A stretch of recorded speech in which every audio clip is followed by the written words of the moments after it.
Hello and welcome back. I'm Andrew Kallman. Today we're going to look at the Ultimate Warrior King, how David successfully used guerrilla leadership. We're going to look at least 11 asymmetries in this, and we're going to look at 6 mindsets from guerrilla leadership that you can apply to this story of David and Goliath, which most people are familiar with. You got 2 armies, they've got 2 visions, and that's asymmetry number 1 here. They send in a giant because they said, hey, let's use champions instead of sacrificing both armies. There's no real reason to do that. They're both on the top of hills and they're not going to give up the high ground. And so they send their champion down, Goliath, and he's like communicating his vision for change. And he was big, imposing, and a little terrifying. And so he was using psychological warfare against the Israelis. It's interesting that when you get scared or afraid or even terrified, that your ability to think outside the box gets greatly diminished. And so in this chapter, we're in 1 Samuel 17. I've included the entire text of that in the blog post that matches this video. And so you can go in and look at more of the details there. But anyways, we meet the shepherd boy, David. He's just a young guy.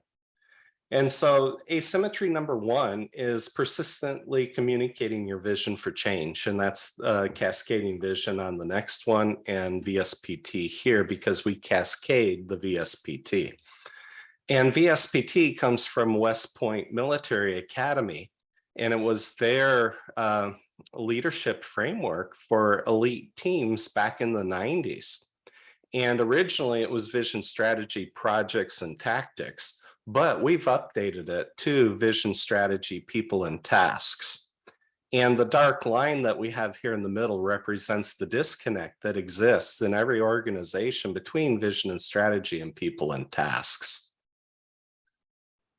Asymmetry 2 is basically what's in it for me and assessing the situation. So David shows up and he's asking, hey, what's going on? You know, this giant's coming out every day, and what's in it for the person that takes the giant out? And so he was told, you're going to get money, you're going to get the king's daughter in marriage, you're going to get tax exempt for life.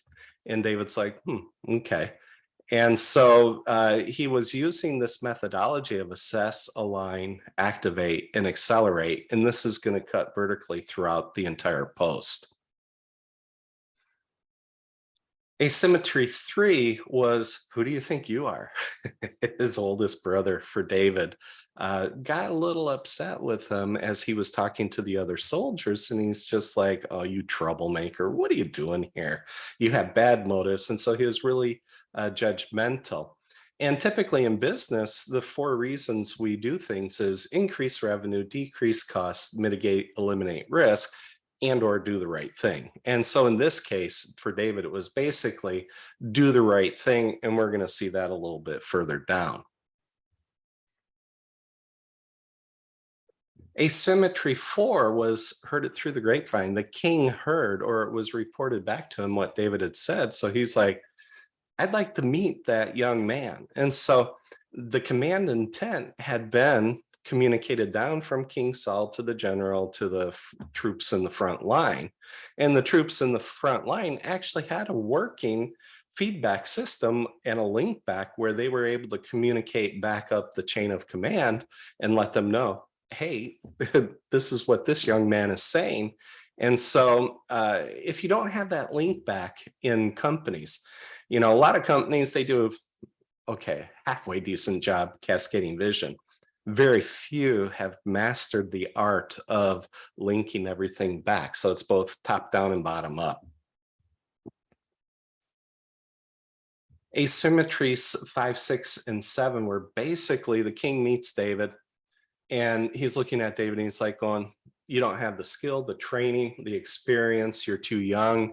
Goliath's been a warrior since his youth. He's got way more experience than you. He's bigger than you. And David's listening to all of this in number 5. And so in number 6, he says, well, wait a second, I've got transferable skills.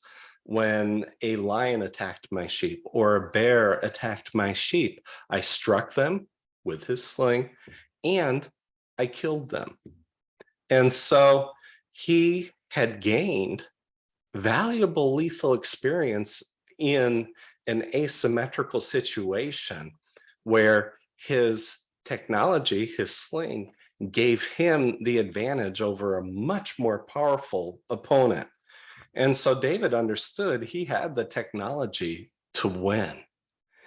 And so asymmetry is number 7, is don't saddle a slinger with unnecessary tools, rules, and structures, or in this case, armor, helmet, sword, and so on. And David tried on Saul's armor and his equipment, and Saul was taller than all of the other soldiers in the Israeli army as well. He was head and shoulders above everybody else. So, in his own right, he was also a giant, but apparently a very timid one. Anyways, David tried on all of those very clunky equipment and just said, sorry, I can't use these. So he took his staff and his sling and headed out to battle. So we see, as you read further in that chapter, in asymmetry number 8, poor Goliath, he's like, are my eyes deceiving me? The curse of overconfidence. He was really insulted, and he should have been. And he's like, come over here. I'm going to tear you limb from limb, and I'm going to feed you to the birds and wild animals. And David said, I have a higher purpose. And so he activated himself, thinking back to the 4A model, he activated himself on that. And then he accelerated here in asymmetry number 10, where Agile once again beats classic thinking, because you can look at Malcolm Gladwell's TED Talk on this topic. It's really fascinating. He shares a lot of statistics and a lot of twists and a whole different perspective to look at this battle, because a lot of people always thought, oh, David was the underdog. By the time you're done listening to Malcolm in this presentation, you're going to understand it wasn't David that was the underdog. It was Goliath. Goliath just didn't understand that. And so Goliath was weighed down with all this equipment. He had his sword, he had his javelin, he had his spear. And yet, when he saw David, he got focused on these sticks because he couldn't see correctly. It's there in the text. And so that's the hint that he had some serious eye problems. And so obviously being focused on the staff, he's like thinking, what kind of weapon is that? Either he didn't notice or he ignored the sling in David's hand. And so he accelerated, winding up that sling. It's not the pullback ones that we had as kids. This was 2 long strings with a holder in the middle, and you get it spinning with high RPM. He let that launch. It had the hitting power of roughly a 45 caliber weapon, and he nailed the giant right in the forehead. He falls down. David finishes the job, holds up his head so the Philistine army could see that their champion just went down. And the Philistines turn tail and run, and they're just slaughtered. Bodies left all along the trail back to wherever they came from. And so definitions will make or break whatever it is you're trying to deliver. David distilled agreement with the king. He went out and delivered and helped drive, or any way you want to say it, he helped drive the Israeli army to victory that day. Asymmetry 11 is, who do you think you are? Who are you?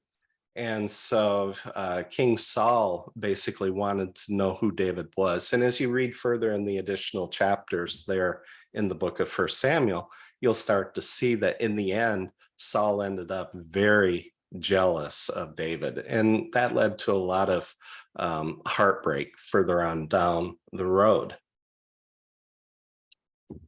We looked at 6 of the 18 guerrilla leadership mindsets, and we could have done all 18 and shown all the small little facets of how this really worked. But I just wanted to give you a quick taste of what this is all about. And by the way, We're having the first ever global guerrilla leadership gathering on Saturday, the 3rd of September, 2022. We're starting at 3:30 in the afternoon here in Finland. That's 8:30 Eastern time in the US. It's going to be on Zoom. Registration is there on my website. There's no charge. You get 7.5 PDUs. And all 18 mindsets that I just shared on the previous slide will be taught by experienced coaches and trainers in a series of 15-minute lightning sessions. Thanks again for stopping by. If you'd like a copy of this presentation or would like to chat, contact me via my website, via LinkedIn, or via email. Looking forward to talking with you soon. Thanks.